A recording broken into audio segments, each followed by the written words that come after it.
أما بعد فأعوذ بالله من الشيطان الرجيم بسم الله الرحمن الرحيم وإذا حييتم بتحية فحيوا بها أحسن منها أو ردوها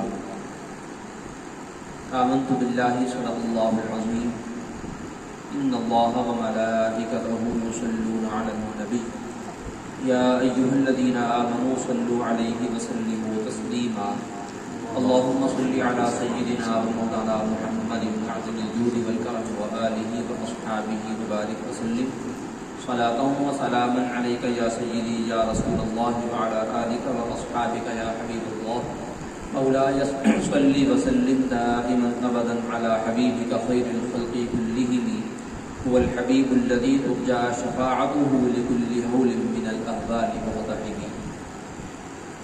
دو صلات کے بعد سب سے پہلے اللہ تعالیٰ کا شکر کہ اس نے ایک بار پھر ہم سب کو اس اہم تربیتی اصلاحی محفل میں شرکت کی سعادت عطا فرمائی. اللہ تعالیٰ ہم سب کی حاضری قبول فرمائے اور اس محفل کا نفع ہم سب کو عطا فرمائے. اللہ تعالیٰ نے قرآن مجید میں ہم سب کو زندگی گزارنے کے طور طریقے ارشاد فرمائے ہیں اور معاشرتی زندگی کے کچھ اخلاق ہمیں تعلیم فرمائے ہیں.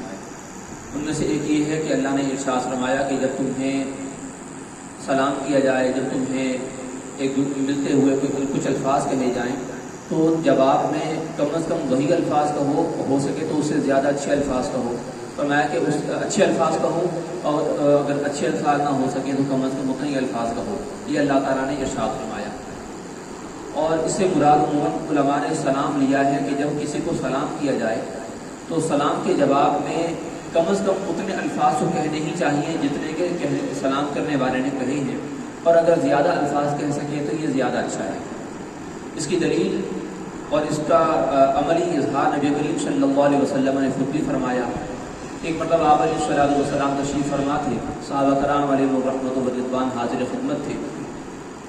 اسی اثناء میں ایک صحابی آئے اور انہوں نے السلام علیکم کہا. آپ علیہ السلام نے جواب دیا اور فرمایا 10. تو صحابی بیٹھ گئے. کچھ دیر کے بعد ایک اور صحابی آئے، انہوں نے السلام علیکم ورحمۃ اللہ کہا. سرکار نے جواب دیا اور ساتھ میں فرمایا 20. پھر اس کے بعد ایک اور صحابی آئے، انہوں نے کہا السلام علیکم ورحمۃ اللہ وبرکاتہ. سرکار علیہ السلام نے ان کو سلام کا جواب دیا اور پھر فرمایا 30. تو بعد میں صحابہ کرام نے آپ علیہ السلام سے سوال کیا، یا رسول اللہ صلی اللہ علیہ وسلم کہ کیا وجہ ہے کہ جب ایک صحابہ آئے انہوں نے السلام علیکم کہا، آپ نے جواب کے ساتھ 10 کہا. دوسرے آئے انہوں نے سلام کیا تو آپ نے جواب کے ساتھ 20 کہا. تیسرے نے جب کہا تو آپ نے 30 کہا. اس کی کیا وجہ ہے؟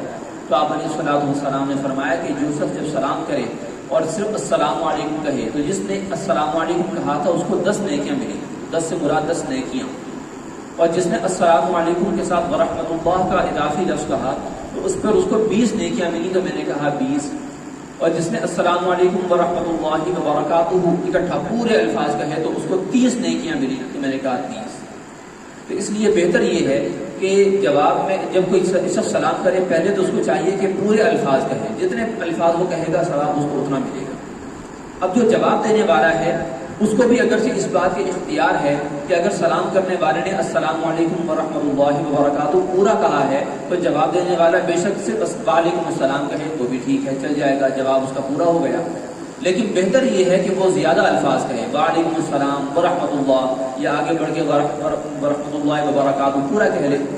اگر سلام کرنے والے نے صرف السلام علیکم کہا یا صرف السلام علیکم ورحمۃ اللہ کہا، جواب دینے والے کو چاہیے کہ قرآن مجید کے حکم کے مطابق یعنی تعلیم کے مطابق کہ فرمایا کہ جب کوئی تمہیں سلام کرے تو اس سے اچھے الفاظ کے ساتھ جواب دو. تو بہتر ہے کہ وہ السلام علیکم کے جواب میں پورا کہے وعلیکم السلام ورحمۃ اللہ وبرکاتہ. اس طرح اس کو پورا ثواب مل جائے گا، بھلے کرنے والے نے جو ہے وہ پورے الفاظ ادا نہ کیے ہو، یعنی مکمل جو 30 ثواب 30 نیکی والے الفاظ ہیں وہ ادا نہ کیے ہوں. پھر یہ سلام ایک ایسی عبادت ہے کہ اس کو کرنا تو سنت ہے، یعنی کوئی سلام اگر کرے تو یہ عملاً سنت ہے، اس کا ثواب سنت کا ہے. لیکن جو شخص جواب دیتا ہے جس شخص کو سلام کیا جائے تو اس کے لیے جواب دینا واجب ہو جاتا ہے. مگر علماء نے بیان کیا ہے کہ اسلام میں یہ بہت کم ایسی عبادات ہیں کہ جن میں سنت کا ثواب واجب سے بڑھ کے ہے. جو شخص سلام کرتا ہے وہ سنت پر عمل کر کے جواب دینے والے سے زیادہ ثواب کما لیتا ہے۔ یہ اسلام کا ایک حسن ہے کہ سرکار کی سنت پر عمل کیا، اللہ تعالیٰ نے واجب کے عمل سے زیادہ اس کو ثواب عطا فرمایا۔ اس ضمن میں ایک اہم باتیں اور عرض کر رہے ہیں مختصراً کہ جب سلام کیا جائے تو سلام میں بعض اوقات ایسا بھی ہوتا ہے ہمارے ہاں جب راہ گزر رہے ہیں ایک دوسرے کو دیکھتے ہیں کوئی جاننے والے ہیں تو پہلی بات تو یاد رکھیے حضرت عبداللہ بن عمر بن عاص رضی اللہ عنہ کی روایت میں کہ آپ علیہ الصلوۃ والسلام نے فرمایا کہ جب تم کسی کو سلام کرو یا جب تم کسی کو دیکھو تو سلام کرو، چاہے تم سامنے والے کو جانتے ہو کہ نہیں جانتے ہو۔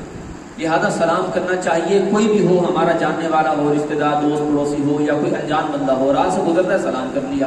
آپ علیہ السلام نے فرمایا کہ افشوا السلام بینکم، اپنے درمیان سلام کو پھیلاؤ، سلام کو عام کرو، اس کو رواج دو۔ تو سلام ہر ایک کو کرنا چاہیے۔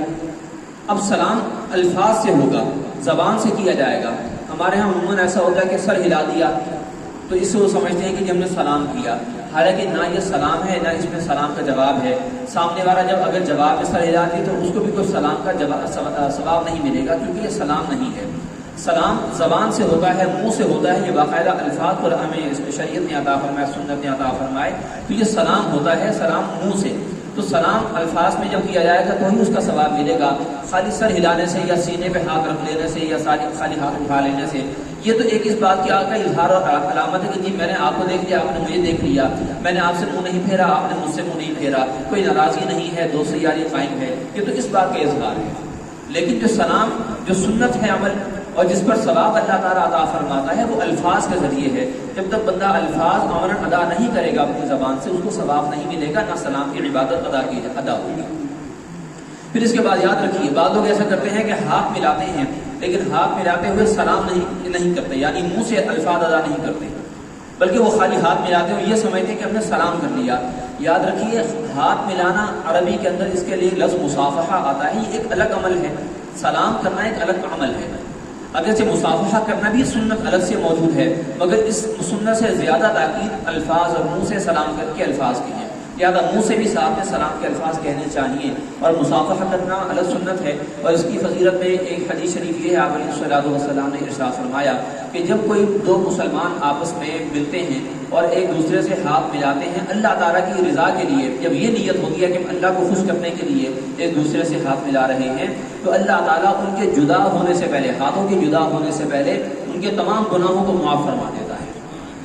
اور مراد سے یہی ہے کہ صغیرہ وہ گناہ جو انسان سے سرزد ہو جاتے ہیں تو اللہ تعالیٰ ان تمام گناہوں کو بغیر توبہ کے بھی معاف فرما دیتا ہے۔ یہ الگ بات ہے کہ کبیرہ گناہوں کے لیے توبہ کرنے کی حاجت ہوتی ہے، وہ اس طرح سے جو ہے وہ معاف نہیں ہوتے۔ لہذا یہ یاد رکھیے مصافحہ الگ عبادت الگ عمل ہے، الفاظ کے ذریعے سلام کرنا یہ ایک الگ عبادت اور ایک الگ عمل ہے، دونوں کی الگ الگ حیثیت ہے۔ اور سلام الفاظ سے جو ہم کرتے ہیں السلام علیکم، اس کی تاکید زیادہ ہے، لہٰذا اس کو زیادہ ترجیح دینی چاہیے، لہٰذا کوئی ہاتھ ملائے کہ نہ ملائے لیکن منہ سے سلام ضرور کرے اور جواب میں وعلیکم السلام کہے۔ اس ضمن میں آخری بات ہے، ہم اس میں ایک چھوٹا سا واقعہ عرض کر کے بات ختم کرتے ہیں۔ اعلیٰ حضرت رحمۃ اللہ علیہ ہمارے امام الحمدللہ، جب بچپن میں آپ مدرسے میں گئے یا کہیں راستے سے آپ گزر رہے تھے تو آپ نے کسی بزرگ بندے کو سلام کیا، السلام علیکم کہا، تو جواب میں انہوں نے بزرگوں نے کہہ دیا کہ بیٹا جیتے رہو، سر میں ہاتھ پھیرا اور کہا کہ بیٹا جیتے رہو، خوش رہو، یعنی آباد رہو۔ تو اعلیٰ حضرت نے ان سے، چونکہ تھے اس وقت بچے تھے لیکن آپ کو یہ چھوٹی چھوٹی باتیں معلوم تھیں، تو آپ ان سے کہا کہ بزرگوں یہ سلام کا جواب تو نہیں ہوا، سلام کا یہ جواب تو نہیں ہوتا، سلام کا تو باقاعدہ جواب ہے، جیتے رہو، یہ کوئی سلام کا جواب تو نہ ہوا۔ تو بزرگ خوش ہوئے، انہوں نے بھی باقاعدہ سلام کا جواب دیا، پھر آگے بڑھ گئے۔ تو ہمیں اس واقعے سے بھی یہ سبق ملتا ہے کہ سلام کا جو جواب ہے امن وہ دینا چاہیے، یہ نہیں کہ جیتے رہو، خوش رہو، سر پہ ہاتھ پھیر لے اور آگے بڑھ کے نہیں، سلام کا جواب دینا چاہیے تاکہ اس کا واجب عمل بھی پورا ہو اور عبادت بھی ادا ہو، ثواب بھی اس کا حاصل ہو۔ اور جو آپ علیہ الصلوۃ والسلام کا حکم کہ افشوا السلام بینکم، سلام کو رواج دو، اس کا بھی جو ہے وہ اس پر بھی عمل ہو جائے گا۔